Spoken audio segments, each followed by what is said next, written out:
Euh, et avant de terminer par une petite table ronde avec trois présidents, nous avons maintenant la communication de Philippe Orcel.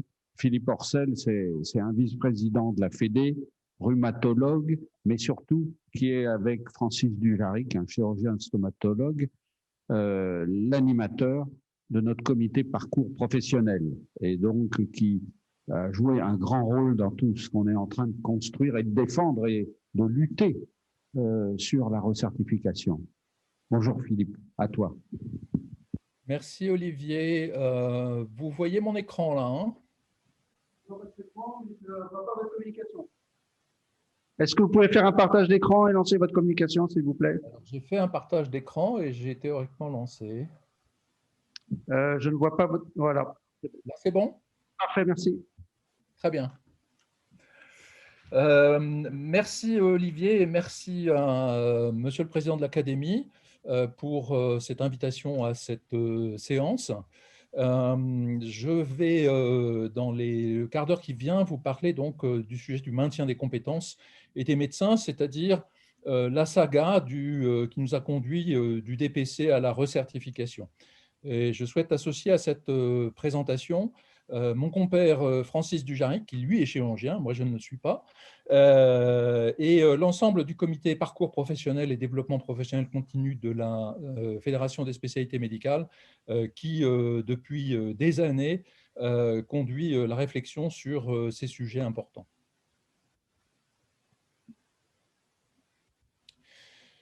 Tout d'abord, je vais reprendre un tout petit peu d'historique pour bien comprendre l'évolution des concepts de la FMC vieille mode, nous allons dire, jusqu'à la recertification qui, pour nous, est le véritable concept de la maison qualité des médecins. Vous savez tous que la FMC est issue des décrets de 1995. C'était donc la formation médicale continue, c'est-à-dire une démarche essentiellement d'apprentissage, de formation tout au long de la vie, avec l'accumulation de connaissances. Et puis, en 2004, une nouvelle loi a instauré ce qu'on a appelé l'évaluation des pratiques professionnelles, ou EPP, l'idée étant non seulement d'accumuler des connaissances, mais aussi d'évaluer ses pratiques pour améliorer ses compétences. Et tout ceci, par la suite, a été assez logiquement, dans une nouvelle loi, réuni dans le concept, le premier concept de développement professionnel continu. Et puis en 2016, nous avons eu le deuxième développement professionnel continu à l'occasion d'une nouvelle loi. Ce développement professionnel continu avait l'originalité de pouvoir aboutir à une indemnisation des médecins engagés dans cette démarche, c'est-à-dire qu'ils reçoivent une rémunération pour les actions de développement professionnel continu qu'ils font dans un cadre assez strict, organisé maintenant par l'Agence nationale du DPC, comme j'y reviendrai un petit peu plus tard.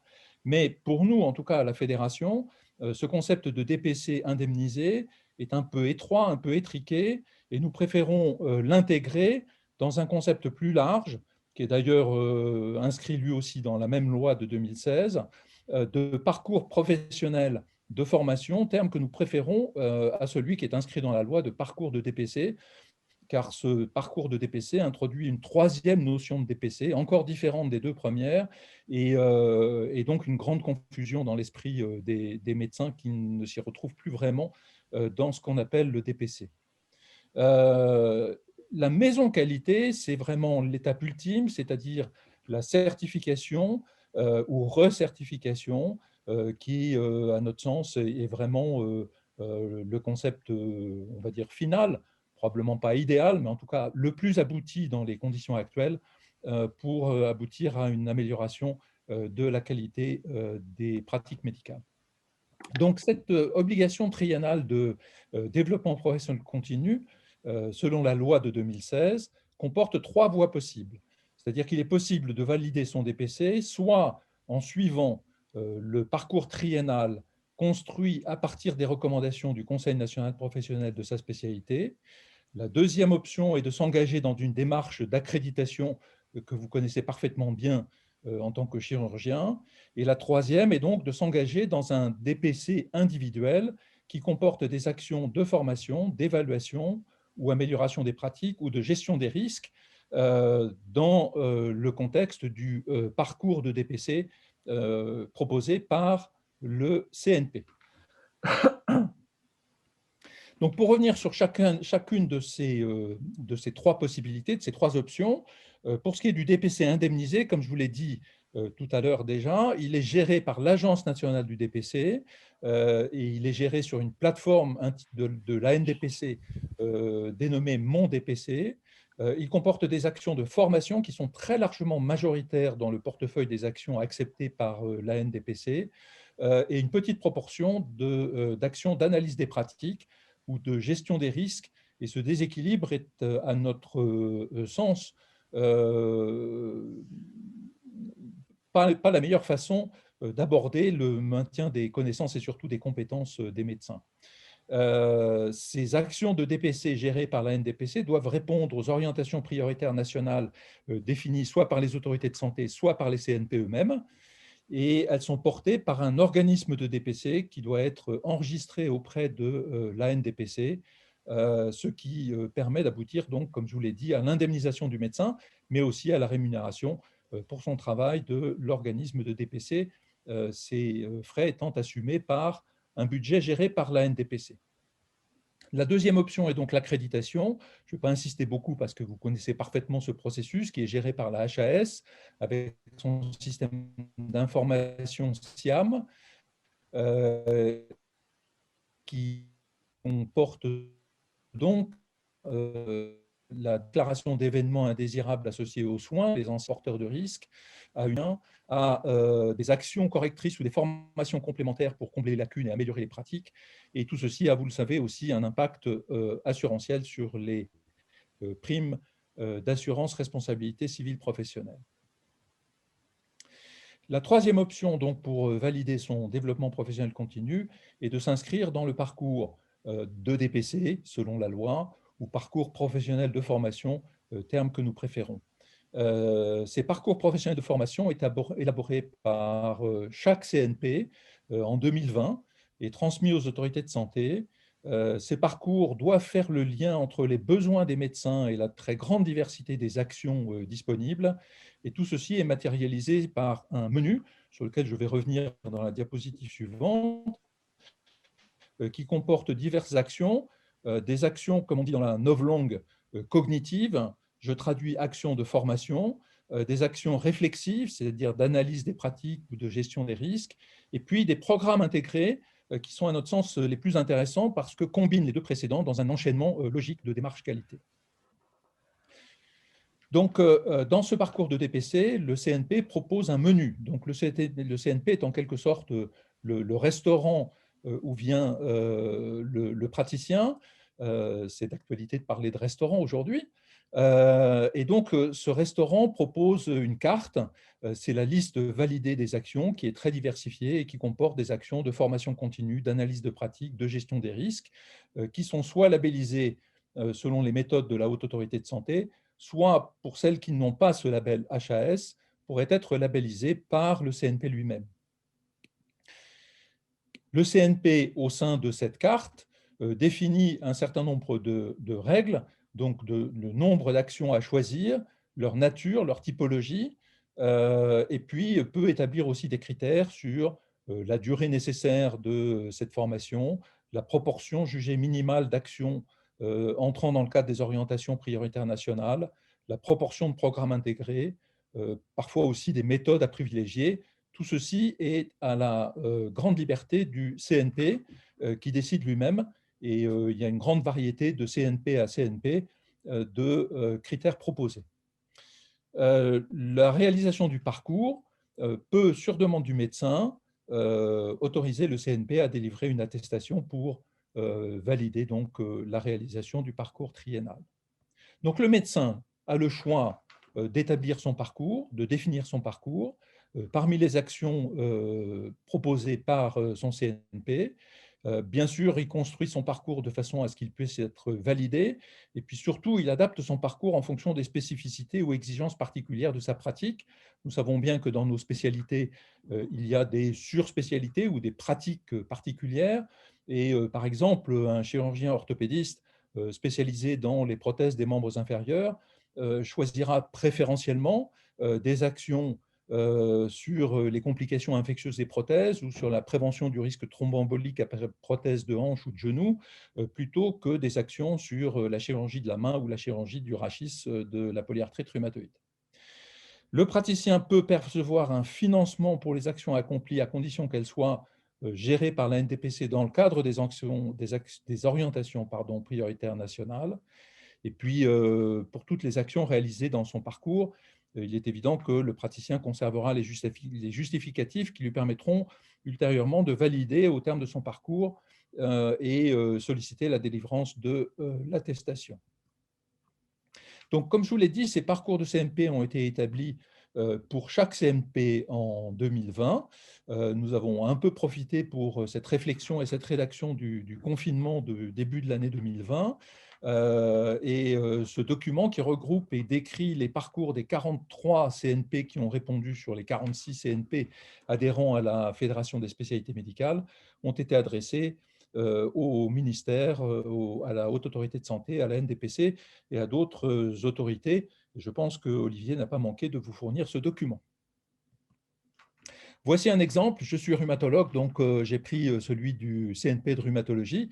Bien sûr, je ne vais pas rentrer dans le détail, c'est juste pour vous montrer le format qui a été adopté, qui est le même format pour tous les parcours de tous les CNP, qui reprend donc colonne par colonne les actions de formation, les actions d'analyse de pratique, les actions de gestion des risques, les programmes intégrés, et puis nous avons voulu laisser une certaine liberté aux praticiens, c'est-à-dire la possibilité pour le médecin de proposer une action devrait bien sûr, pour être valide, être préalablement étudiée et acceptée par son CNP. Et puis, vous voyez qu'au-dessus, chaque CNP établit pour ses praticiens un prérequis de validation. Ici, pour la rhumatologie, nous avons dit que les rhumatologues devaient, sur une période de 3 ans, avoir validé au moins 3 actions différentes de leur choix sur cette période triennale. Donc, c'est une obligation quand même assez légère, mais on préfère commencer doucement pour entraîner une adhésion assez facile des praticiens dans cette démarche, avec donc au moins une action de DPC entrant dans le cadre des orientations prioritaires nationales de la spécialité. Et parmi ces 3 actions, le médecin devra choisir au moins une action de formation, une action d'analyse des pratiques ou un programme intégré. Donc, vous voyez que chaque CNP a la liberté d'établir ses prérequis de validation. Ici, donc, cette flèche pointe les méthodes qui ont le label HAS, c'est-à-dire qui sont dans le catalogue des méthodes validées par la Haute Autorité de Santé. Ici, par exemple, l'audit clinique, il y en a beaucoup d'autres, les registres, les patients traceurs, les réunions de concertation pluridisciplinaire et bien d'autres encore. Et puis, pour toutes celles qui ne sont pas dans cette liste, on envisage donc de leur proposer un label CNP. Ici, par exemple, est pointé l'abonnement aux revues, mais il y a aussi les congrès, les DU ou d'autres actions de formation dont on sait bien qu'elles sont très importantes pour notre formation tout au long de la vie. La dernière étape, qui est l'ultime point de cheminement, du moins pour l'instant, c'est la recertification des médecins. Et donc, je vais vous livrer quelques points de réflexion et puis un état des lieux de cette recertification. Cette recertification, à notre sens, comporte un axe central important qui est justement le parcours professionnel de formation, avec ses actions de formation, avec ses actions d'analyse de pratique, avec ses actions de gestion des risques, les programmes intégrés, et puis tout ce qui tourne autour, comme par exemple les référentiels de pratique. Mais limiter la recertification des médecins à ce parcours professionnel de formation serait réducteur et négligerait d'autres aspects importants de la vie professionnelle et de nos pratiques. Par exemple, l'approche relationnelle que nous pouvons avoir avec les patients et avec nos collègues, la qualité de vie au travail, dont il a déjà été question préalablement dans la discussion, l'alliance du savoir-faire et du savoir-être, et puis aussi la santé au travail. Ce n'est pas parce que nous sommes médecins qu'il faut négliger notre santé, et il est important pour bien soigner d'être soi-même bien dans sa peau, comme on dit.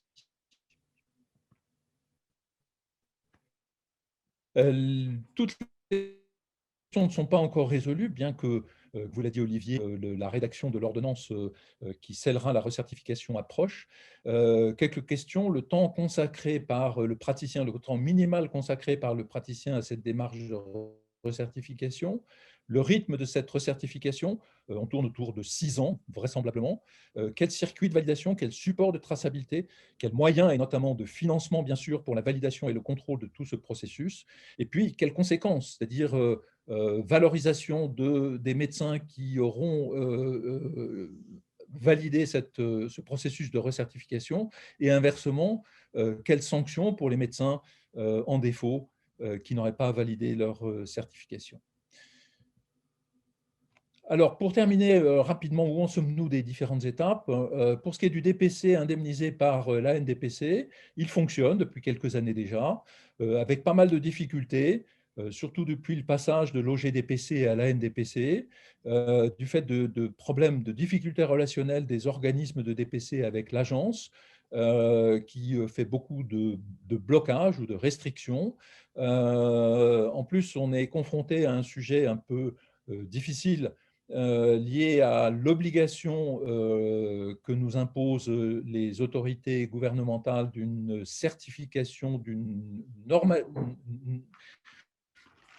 répondre à certaines normes pour les organismes de DPC qui reçoivent des fonds publics ou des fonds mutualisés.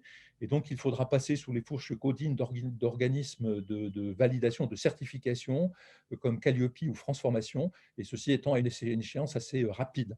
Donc, ça met en émoi quelques ODPC qui voient les difficultés s'accumuler devant leur chemin. Et ce qui est important à notre sens, c'est d'avoir une bonne fluidité des relations entre le CNP et l'organisme de DPC de la spécialité pour assurer la meilleure coordination possible de l'ensemble de ces processus et de ces démarches. Où en sommes-nous pour ce qui est de la traçabilité du parcours de formation, pas dire conflictuel actuellement, puisque différents acteurs se positionnent et parfois de façon très volontariste. Nous avons choisi à la Fédération des spécialités médicales de mettre à disposition des médecins des différentes spécialités une plateforme nous avons appelé Parcours Pro On, qui est géré donc par la Fédération des spécialités médicales, qui se fait en interaction avec l'Ordre des médecins, c'est-à-dire que l'Ordre a délégué le suivi des parcours professionnels à la FSM et au CNP. Il a envoyé il y a quelques semaines un mail à chaque médecin pour lui demander de prendre contact avec la FSM. Chaque médecin, donc, sur ce site Parcours Pro Online, valide son compte individuel et la FSM et chaque CNP fournissent des informations utiles pour le praticien afin de réaliser son parcours professionnel. La logistique est assurée par la société Formitel. Alors, pourquoi pourrait-on dire une plateforme différente de quelques-unes qui existent déjà, et notamment celle de l'Agence nationale du DPC, dont je vous ai déjà dit un mot tout à l'heure, qui s'appelle Mon DPC. À notre sens, l'agence du DPC gère le DPC indemnisé et normalement seulement le DPC indemnisé, et le parcours professionnel de formation hors DPC indemnisé doit pour nous rester sous le contrôle des médecins et de leur CNP, et non pas donc sous la dépendance d'une agence de l'État. Mon DPC, par ailleurs, pose encore des problèmes techniques et logistiques, même s'ils se sont améliorés. Et ça nous paraît aussi fournir l'avantage d'une connexion plus fluide avec le processus de certification qui, lui aussi, à notre sens, doit rester sous le contrôle des médecins et de leur CNP. Le travail que nous faisons avec la Haute Autorité de Santé vise à poursuivre la réflexion au sujet du parcours professionnel, notamment pour aboutir à son intégration dans la certification et développer de nouvelles méthodes et surtout avoir une certaine rigueur dans la labellisation de certaines actions par les CNP. Nous ne voulons pas générer des reproches d'être juge et partie dans la validation de certaines actions. Et donc, les discussions avec la Haute Autorité de Santé nous permettent des échanges pour l'instant assez fructueux. Pour l'instant, c'est encore débutant sur la démarche de labellisation par les CNP eux-mêmes de certaines actions, mais sous couvert et sous couvert d'un agrément par la Haute Autorité de Santé.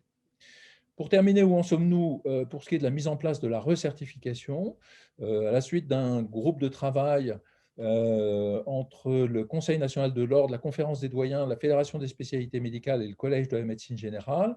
Un inspecteur général des affaires sociales, Jean-Philippe Vincan, a beaucoup consulté les différents acteurs et diffusé il y a quelques jours un rapport avec la volonté de conduire une démarche de recertification qui soit acceptée, simple dans sa gestion et exigeante sur le fond.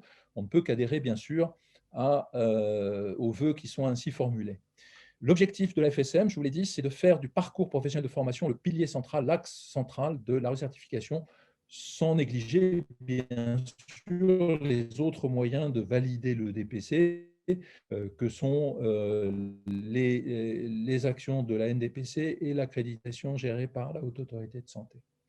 Donc, le rapport EGAS, on en abordera quelques points dans la discussion, aborde des points qui sont assez intuitivement évidents, l'articulation avec les dispositifs existants, ajouter de nouvelles dimensions, c'est ce que je vous ai dit sur les qualités relationnelles, sur la qualité de vie au travail, sur l'obligation de respecter la santé du praticien, aborde aussi le périmètre des professionnels. Cette recertification ne concernera pas que les médecins, mais toutes les professions de santé à ordre. Et puis sur le suivi, sur les sanctions et sur le choix des pilotes et sur le financement.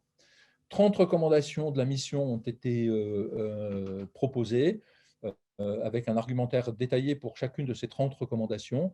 Et puis, il y a une proposition donc, de dénomination qui n'est pas recertification, mais plutôt revalidation.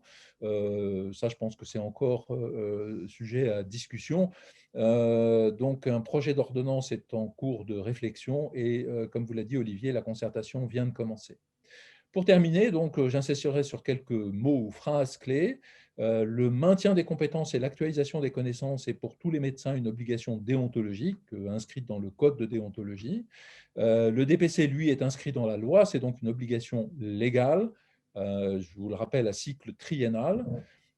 Les conseils nationaux professionnels et la FSM ont largement contribué aux réflexions et à la progression des dispositifs, dont vous avez vu le développement de toute la saga, avec, de notre côté en tout cas, une impérative volonté de simplification des dispositifs et des démarches. Ça nous paraît être une des clés absolument incontournables du succès. Et pour terminer, la recertification des médecins doit être conçue et gérée par les médecins et pour les médecins et pour la qualité des soins, et non pas par une nouvelle agence d'État comme ça a pu être suggéré. Je vous remercie. Oh, un grand merci, Philippe, pour la clarté mise dans ce sujet complexe avec des terroirs multiples, avec des intervenants qu'on ne connaît pas toujours, avec un État voulant parfois tout contrôler. Les dernières plaques sont très importantes. Tu dis qu'il faut que les CNP, c'est-à-dire que les médecins, soient au cœur du dispositif et le maîtrisent.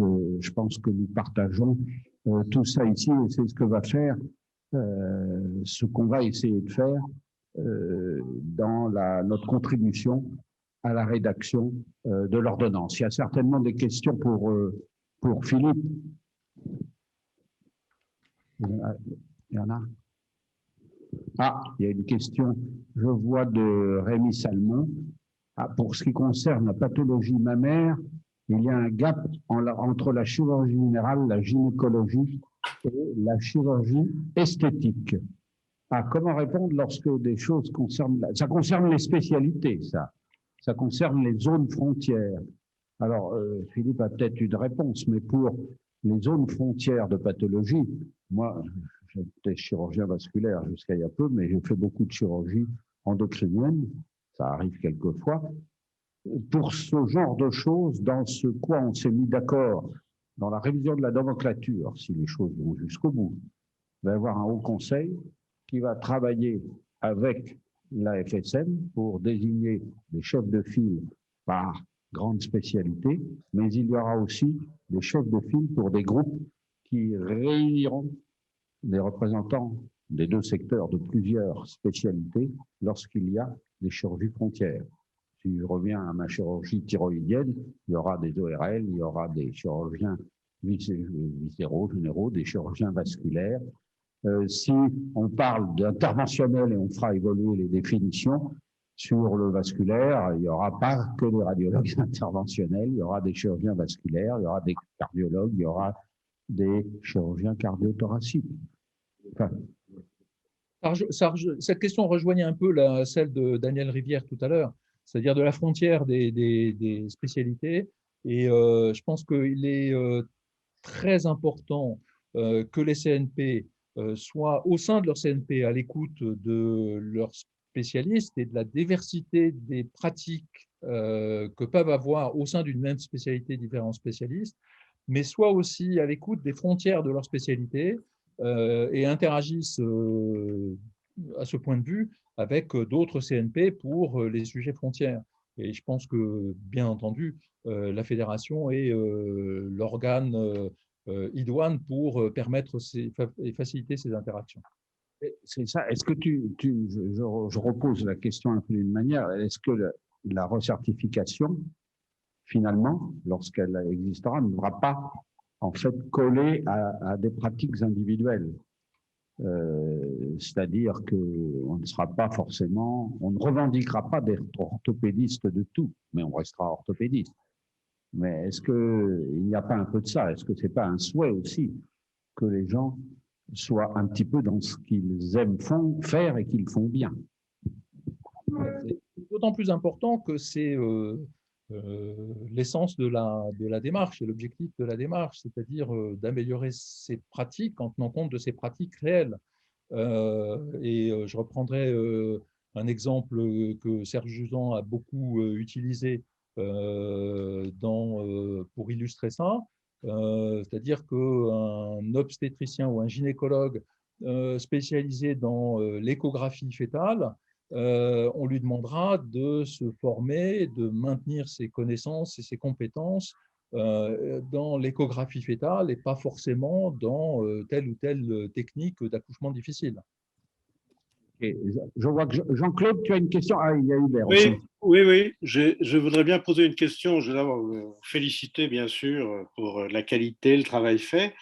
J'ai une question qui me travaille, c'est de savoir quelle coordination il y a, ou est-ce qu'il y en a une, avec le travail de formation permanente médicale et de certification des autres États européens, étant donné la législation et la possibilité de la pratique médicale de nos confrères, enfin de chacun d'entre nous dans les différents pays de l'UE. Alors, ouais, c'est une très bonne question et on peut même dépasser le cadre de l'UE pour aller toucher à d'autres pays, notamment un qui est cher à Olivier, qui est le Québec, où nos amis québécois sont très avancés dans ces démarches. Nous avons, au cours de nos réflexions, alors je parle de nos réflexions au sein de la FSM, pris en compte un certain nombre de réflexions publiées. En tout cas, on n'a pas eu d'échange direct avec des collègues étrangers, faute de temps et un peu de moyens aussi. Mais en tout cas, des données publiées ont été analysées et intégrées dans nos réflexions. Je sais qu'il en a été de même dans le comité de pilotage de la recertification, ce dont pourra peut-être témoigner Olivier, mais dans le rapport de Serge Juzan, la référence à certaines pratiques de recertification dans les pays européens notamment a été mentionnée. Merci Philippe. Il y a encore, parce qu'on va passer au trio ensuite. Je voudrais faire une remarque à Rémi Salmon. En fait, la chirurgie générale, c'est terminé. C'est-à-dire que chaque praticien va s'inscrire dans un CNP. Donc, il s'inscrira soit en gynécologie parce qu'il fait de la chirurgie du sein, soit en chirurgie plastique, mais il pourra faire de la chirurgie du sein aussi. Alors, effectivement, c'est à chaque CNP de prendre en compte un certain nombre de particularités, de créneaux qu'on gens, mais les patients, ils veulent des chirurgiens de plus en plus spécialisés. Et on fait bien que ce qu'on fait souvent. C'est évident, c'est évident. Quand on parle d'une chose qu'on a déléguée à la FSM maintenant, parce que ça ne marche pas depuis 13 ans que l'ordre était en charge de le faire, qui s'appelle le ROR, le registre opérationnel, qui fait qu'on doit voir ce que fait chaque praticien. Alors, ça a été fait, les libéraux, dans certaines spécialités, l'ont déclaré. Certains disent, je fais ça. Moi, je ne savais pas. que ça existait. Et c'est il y a 2 ans, à Ambroise Paré, un jour, puisque j'avais déjà la FSM, je me dis l'aurore. Et j'ai regardé ce qui figurait pour moi sur l'aurore. Je n'avais jamais été questionné. C'est la PHP qui avait répondu aurore pour tous ces praticiens. Et moi, qu'est-ce qui était inscrit? Que je faisais la chirurgie des artères, la chirurgie des veines et la chirurgie des lymphatiques. Je veux dire, les lymphatiques, je n'ai jamais fait. Je ne fais pas que la chirurgie, je faisais beaucoup de chirurgie thyroïdienne, et la chirurgie des artères, on ne fait pas tout. Mon successeur, il fait de l'aorte sous célioscopie, je n'ai jamais fait ça. Il y a des choses qu'on fait tous les deux, et ainsi de suite. Donc, c'est très important, ça, de coller à la vraie pratique, ne serait-ce que pour la qualité des soins. Et il y a une question d'Henri.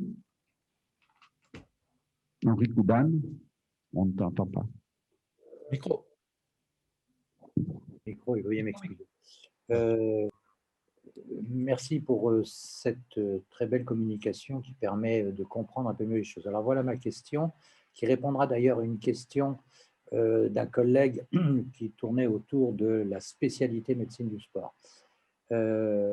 Est-ce que dans la recertification, ma question est posée à l'orateur, mais aussi à Olivier, est-ce qu'on ne pourrait pas revenir, ça simplifierait peut-être les choses, non pas par rapport au FST, mais aux anciens, ce qu'on appelle, qui étaient des diplômes nationaux. Ce n'étaient pas des diplômes d'université, qui sont par définition des diplômes universitaires, mais des capacités. Par exemple, il y avait la capacité de médecine légale, je veux dire, qui a bien fonctionné, ce qui permettrait à nos collègues médecins du sport de pouvoir s'intégrer et d'avoir une formation, enfin la plupart l'ont.